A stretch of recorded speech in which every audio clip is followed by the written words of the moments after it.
non pas le cas non tak mai ka patron aw ole ka dia le sa fana kallo karo ke ko ko de mo di pour grandi police mina na le yimre ni kwa ma chef ka baba na o be patron ayi akba atibla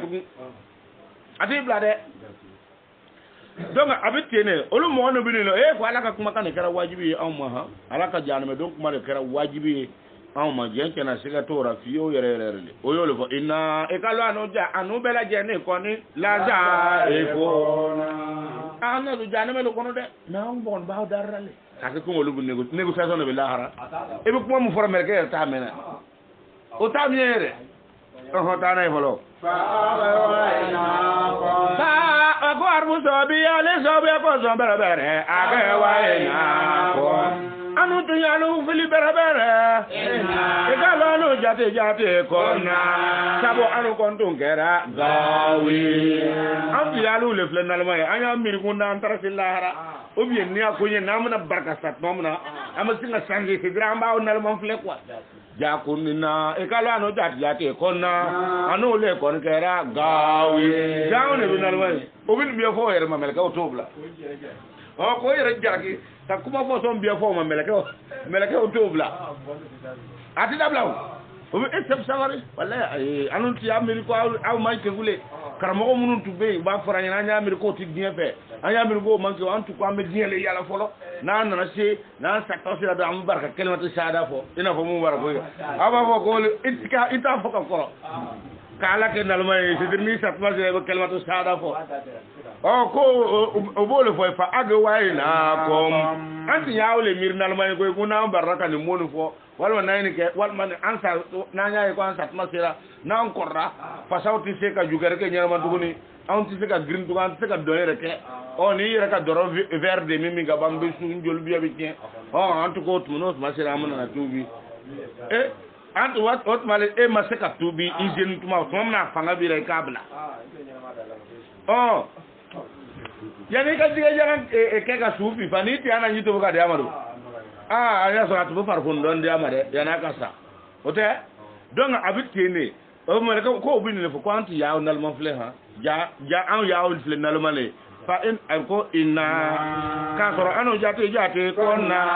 anu yere le ko ke rade gawi an ne garan nal mo ya fo ina to wu fa na fara ko gawa o ba ko to wu kanu ni ya ko gawa arabu kanu on ko to wu toro yini o ka dictionnaire la kura ile okay arabu shama mu to kan gon le o ko so mo wa fo ina ko ni ka arabu kan famu ni arabu kan famu kan ye o die du ko lo san o sia ke mimi gbele ma tu asia no be ni ke tira o chema dro a be to be kan no arabu kan ga gele asia be aka gele sia be wa asigna ndenga sia be ale harfu mu an seji to bu ga mu wan woro do re mu wan wolum la arabu le ka sia be no ya rabu su ka fara ka no ta tumu waro waro go okay donc abitene o ko o yo le foyina fa innahum akwai ka lo lu mo munafiki jama ko lo me no fle ni bere yawma izin agolo ndo ma ka bere fere azabe olumuna don jane be kon nan atete mo no ta ze ko ya mo ti tare go oluna do jane me kono ni o je o se dero bu jane me ka o ka fu nyoy ena kala na jati na ko alo na la dara ko be barake ke da ne be barake ni jogo ko na be mo jere me na jum ay ko na do ta de daw mo ke bien ko na do ta na dama ako ina ne ala dara ko ni na ko alo anu ko be barake bere am barake ni jogo ko de la de be mo jere me na am baraka ni jogo la ne jurmu taw ni jur suratu safatlo to boy le ka do yasi ya famu ako am baraka ni jurmu taw tele de enahum akono no mi no fleni karo imaye okun ma ina fo nya fa mu ko be kelma tu shara fo ama kuma ko lu sa to ba sin kele fo olu mo kelen kuma mi ta ko fe ka to kana ibina na famu ya ko to maro na mwaju ka ba tike suruma me do bele ma ko lu maso kuma inta ni ko fe kana amo no bi to muna ko lu ti me ka o fle gawawle olu tu ko no lu bina sadro lu ka se keleke adunata aborata ala ko ka soro lu e gawaye ako ina ne ala tala ko ni nafo alo ne ala tala be barake ke jale ne ka barake ko fle ni bere bele mo nyeme ne bo jurumuto be barake ne jurumuto e tini sabo innahum sabo olu mo no tun gara bere ke olu tu me biyo so ko na bere ke akot ma oto ma ke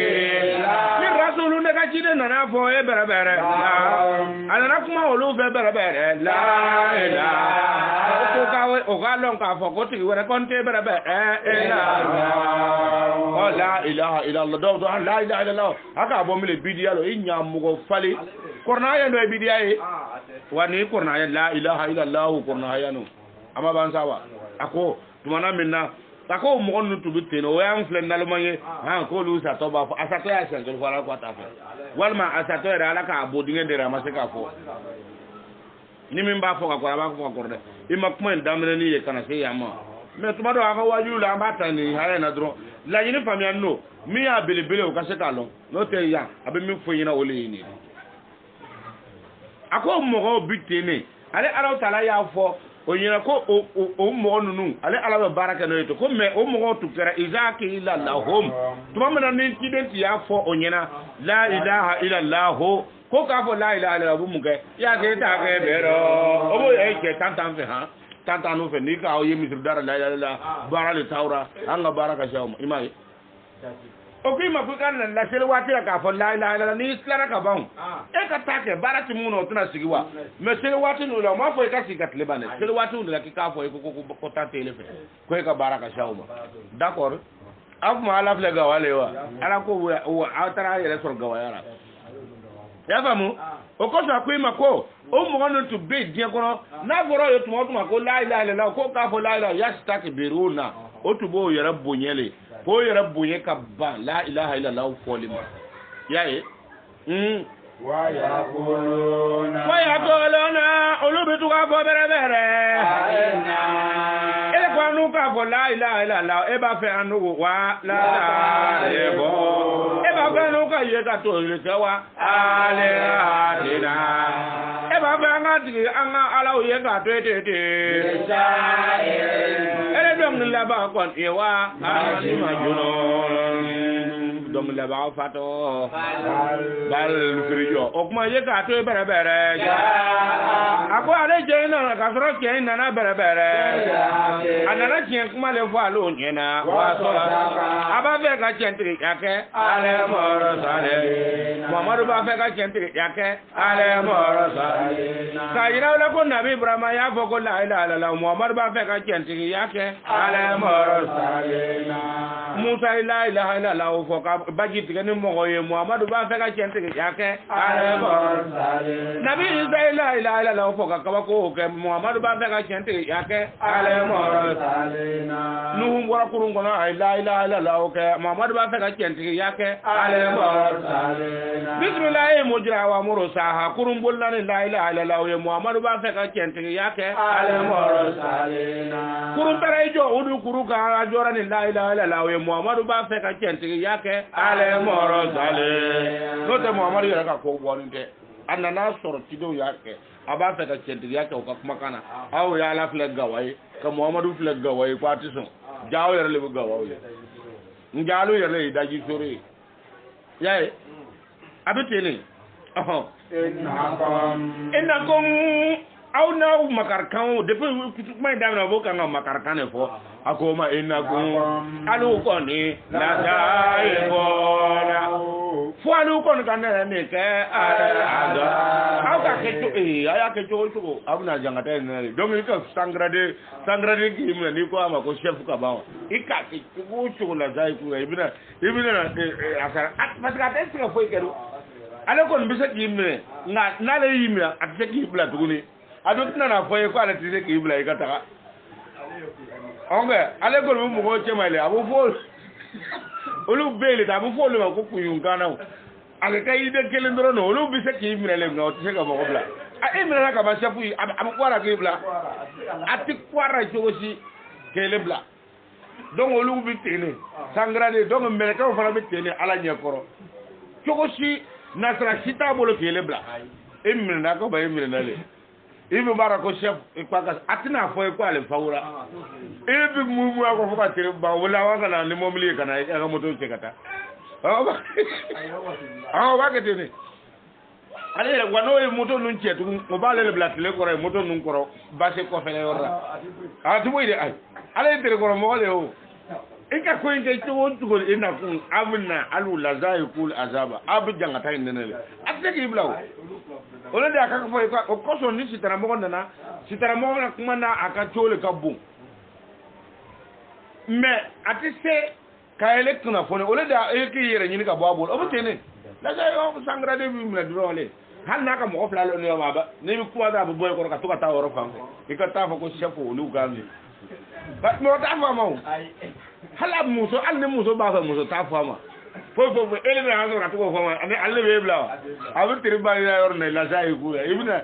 na ta sara do ne atu ko na ka fa ibna fente ka ta ka ko nya yin ka te ka ta e ka bol fenta do obi obo papier le mena fe ka papier ndo dima ibna ale mena ka ta ka do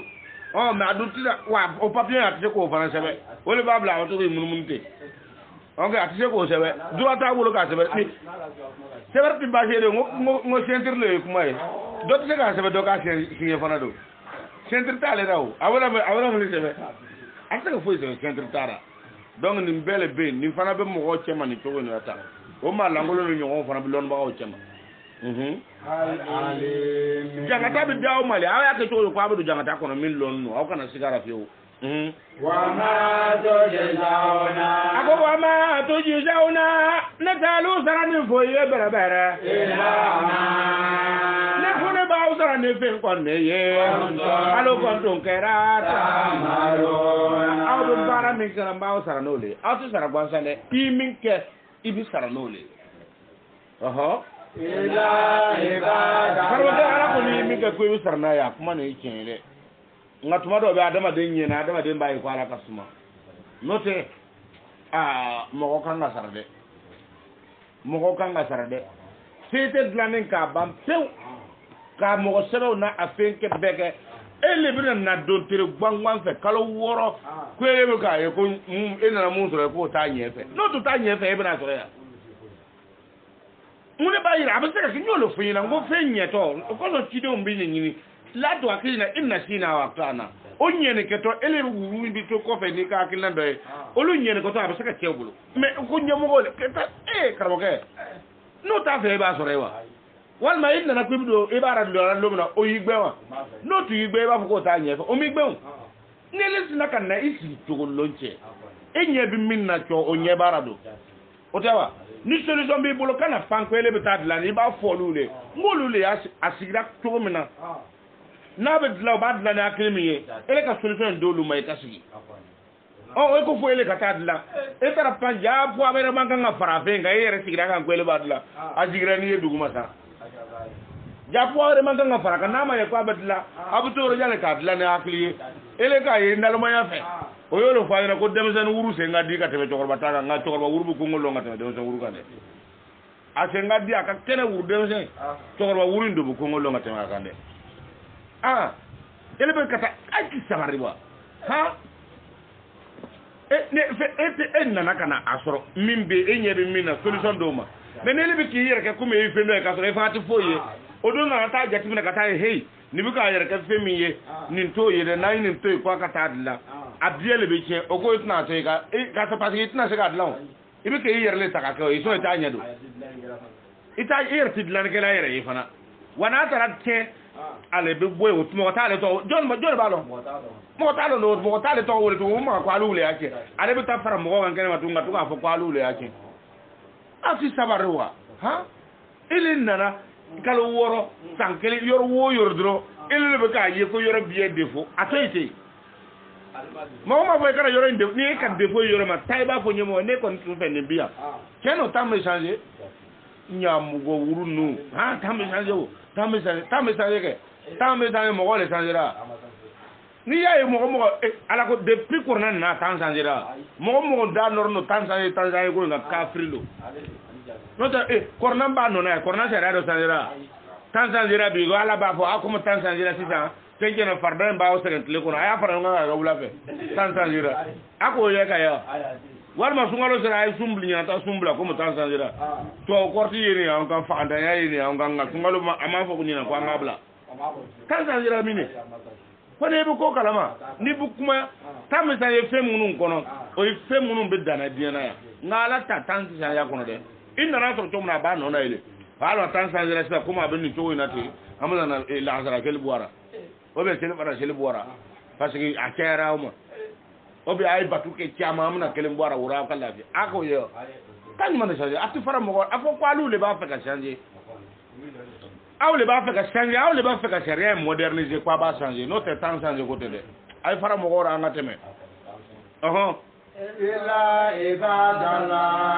ko ne ala tɛ mɔgɔ si sara ni foyi ye fo a ka baara jugu min kɛ ila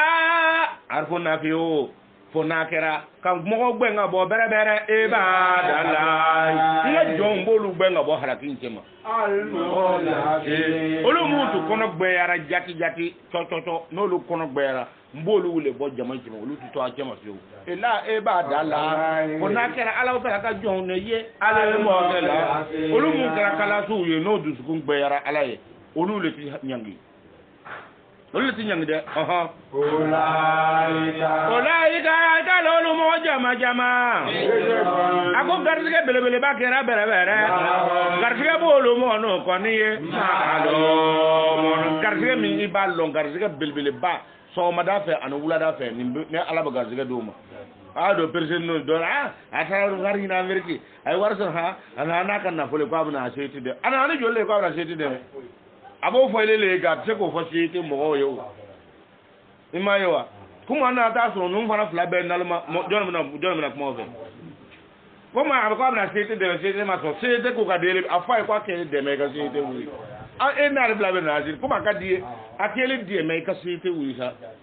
a fɔ i b'i ta wuli sinon seeti kɔni tɛ tuguni n'an k'i ju ye o la a tɛ ni ɲamɔgɔden e b'o dingɛ sigi furane guani kan de tiɲɛ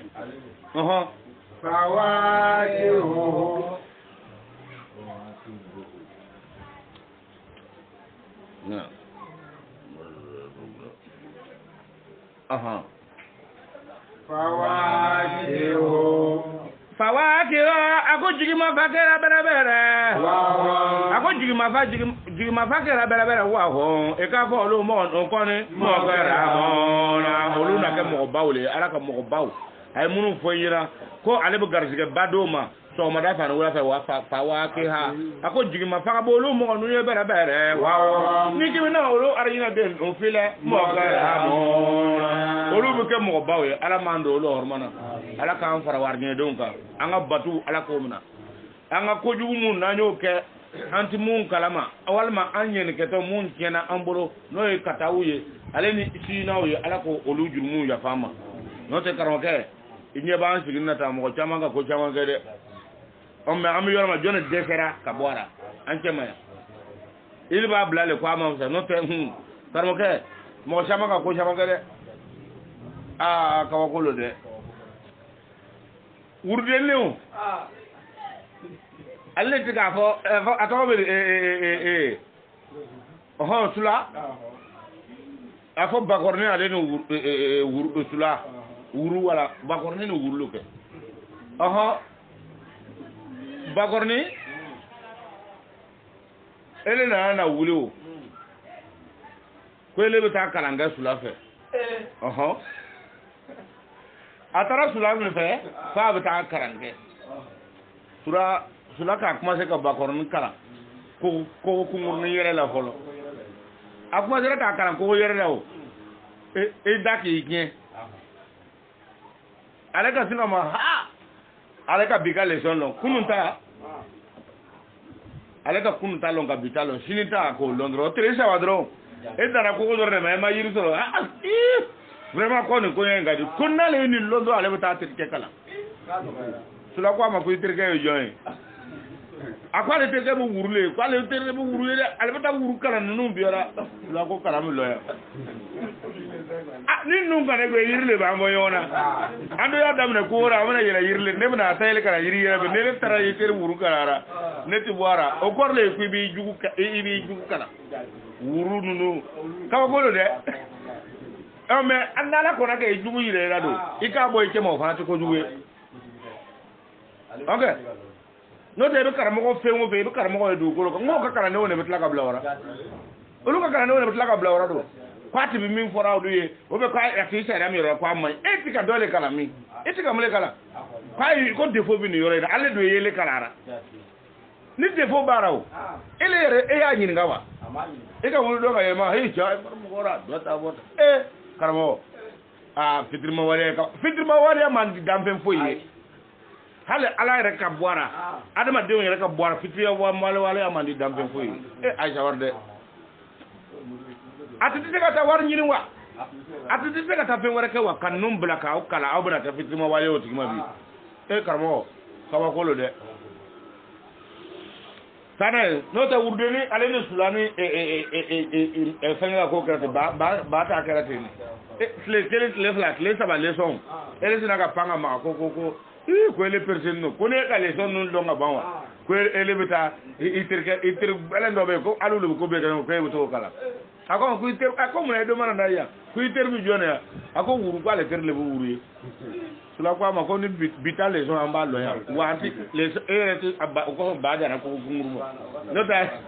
ko sa ba da na ko gunguruma adaka ke adale ka ke tafsir lora orre o ka tafsir lora orre tanay ako be jigima fa men ka bo wa wo mo bawle bo mo baya do mo soro mo ka fi jana de o be arjina le kon ni do na arjina kon e mo bale de itin foy hali sen ka fay bi sen ta ka ket ka bla tawal nga meleke dole be wol mi mo ta ko bla ni ki ba jigi meleke wara bina ta c'est-à-dire ni mi magale sen ka ta le bla dro ale be ta reposer do wara le bina mi ba jigi meleke ko sha dama de mo do ni ki bi dumni ke ikibi fe mo ba ya la wole mo ba ya an fa ya na ko mo bo la an nyebo ra so fer wo re fe wo fe na mo zo furu mba fe me an wa mna mu ko cuisiner bo ra an wa mna mu ko ade nga so fer c'est-à-dire ole mo ba ya te fo ga yere ko ni kunya ni bo drote ayre ba bo ko yere ko na ba kan funa yere kan funa o warti yere do ko na ti jati o be dumni me se kere jo o ko awa ni na warti ko no jato yo dangale wa no fe de ala ba fe ka bo dingen girne no warti ko ti jaw o lu bi jiw mi ala ni jumni fege ma no e ko no bi jato ri warti ko no jato e tuma abu fe kana do anga ko la dangale wa no fe ala be fe ka bo dingen girne no to warti ko no ti jati de munela so ko mese on ani saratiu c'est-à-dire ala be fe vitamine fe do le dumundro olu di bi mo kono olu le be se ka tay do kono ka ja ni warti kono ja to do danga do le be fa wura no fe abana ba ka flavor le nyim sarati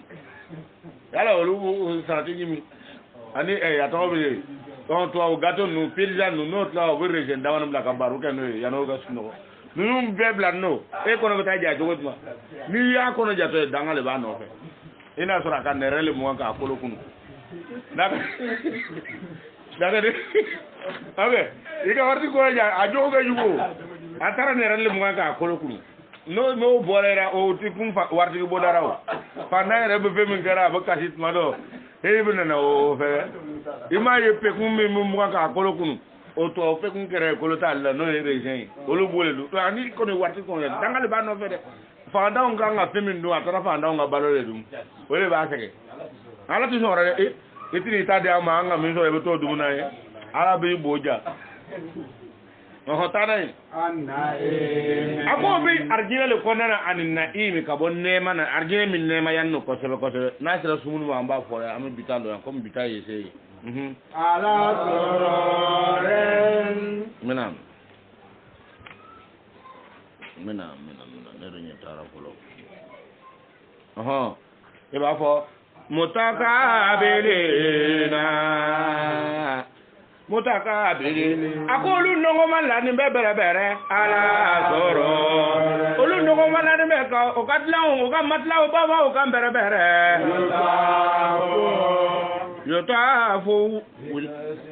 yotafu ako de melaka demsano be tu amunu munu bere bere be ga de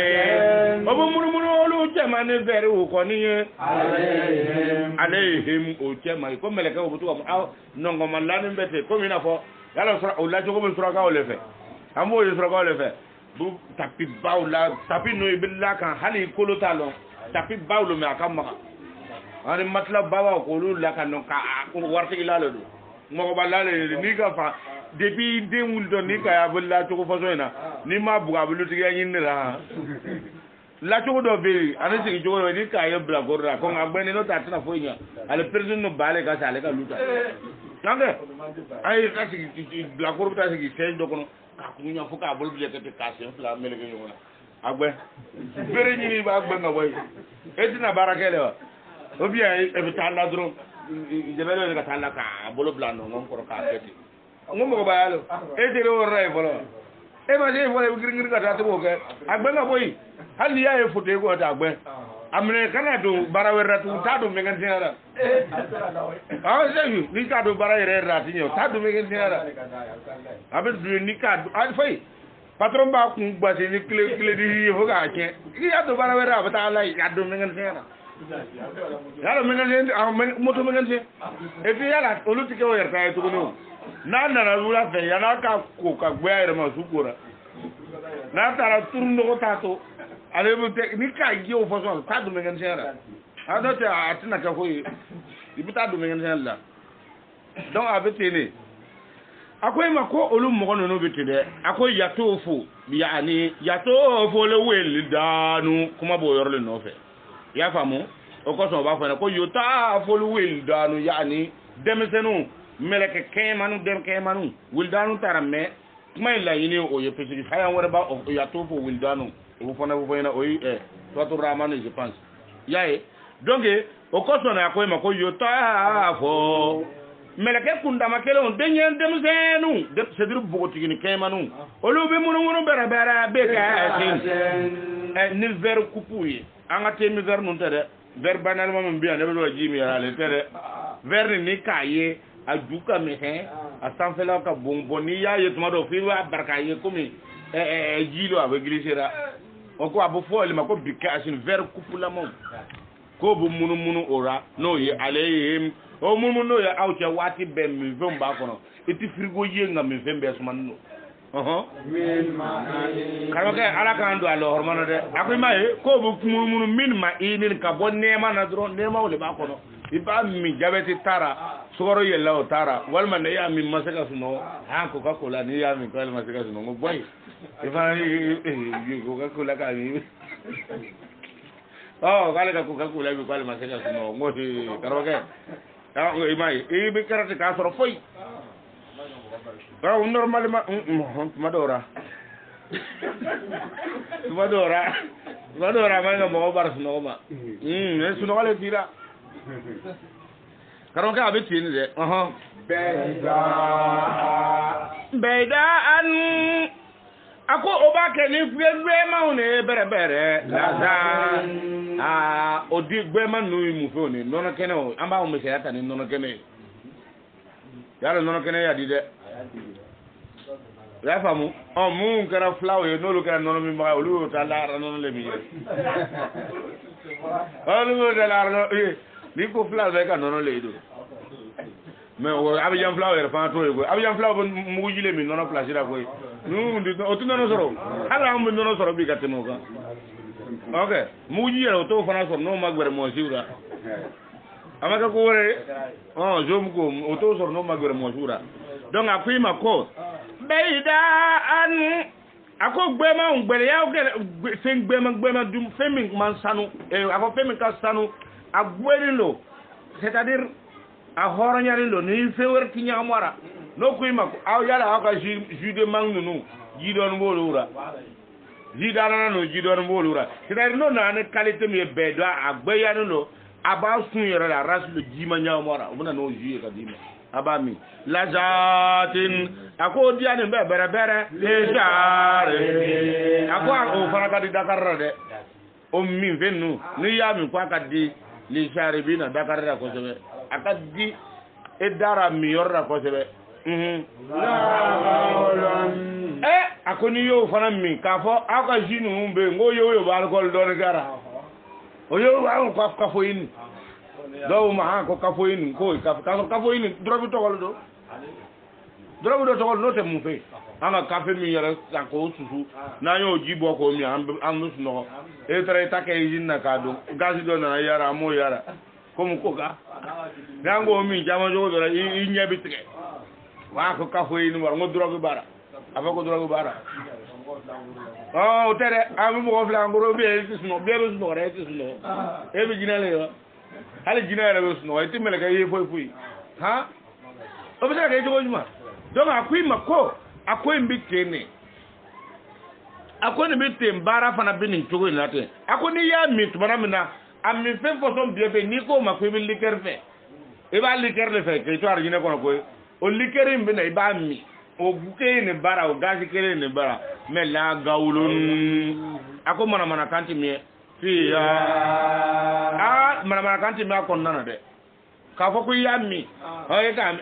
ko tu ka fendo fo ko kala o yala o le sangara bi mo fe o ne trebu o ya fla se la vai o trebu tra munyi kana di ba mi etike ko mun nunu ta pongoro mo no ko mu to ka fendo fo ko kala o ko ba so vero tu ka mi ha bo e do maso ngame o wati anere be e asida obina nayo kala wo kele ne ba mi me itolu takan nyo ho itolu tan nyo ho de e takuma binya e takuma titien e ba be soro re donge ka fara ka nene yan ka diallo ntoka la ka farara o fara ko ba ko ide e mi yera fana ko e ma nene ka yo e be se ka mule fo mo e be se ka ko ele re ato ya la kama e ma fe mi yera nene ka ye ele ma nene ka ye e ko ma fo le ko wula ko kana mi te ka fo ko ele ya to ya la kama do mu dole ya min ka boara o le ba fo kena an ko ni ka la kama e se ko fo do na la tare le do arji na tare nyemale e ka mune dialo nga bara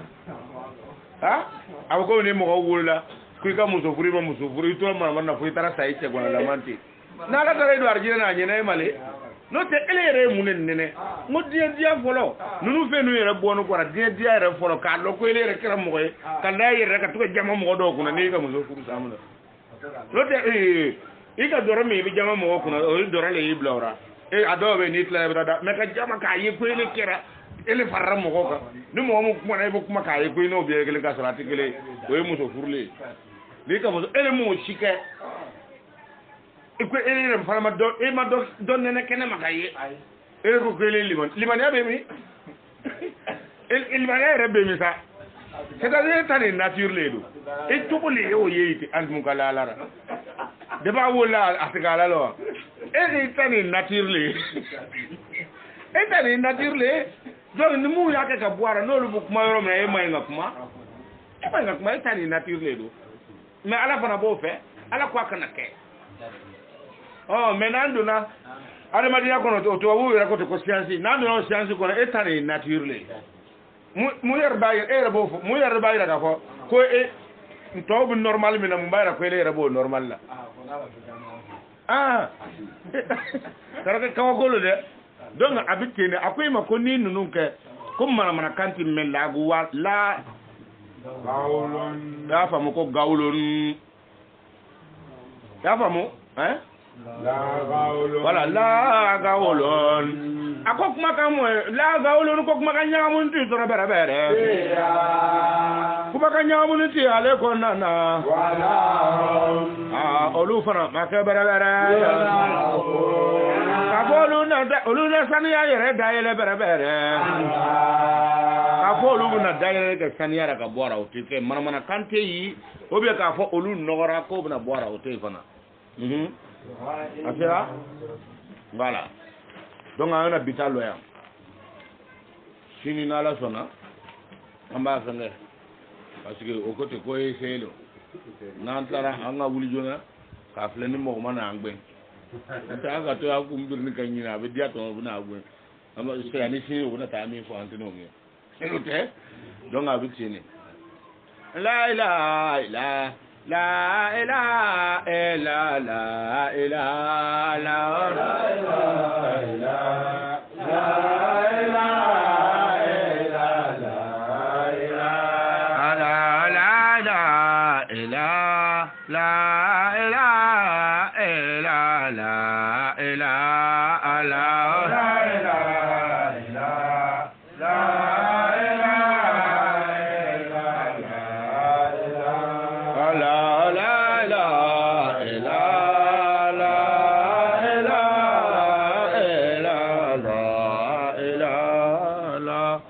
donc minnu min fɔ an ɲɛna dɔrɔn a bɛ cɛsiri diinɛ sariya lo a ye banba diinɛ baara ma parce que diinɛ mɔgɔw ka fɔ cogo bi bi in na ale ni ala ta kelen tɛ dɛ an y'aw sɔrɔ maa langolow na ɲɛmɔgɔ mana tiɲɛni kɛ cogo o cogo f'i ka tiɲɛ fɔ a ye i y'a ye ɲɛmɔgɔ ko e ma ko n'ale ye tiɲɛni kɛ n'a y'ale fili la k'a k'a fɔ ale ye nka e bɛ fɛ ka taa fɔ ni bilakoroya mɛn o tɛ o n'i y'a fɔ ten ala bɛ jigin i la n'i y'a fɔ ten ala bɛ jigin i la o.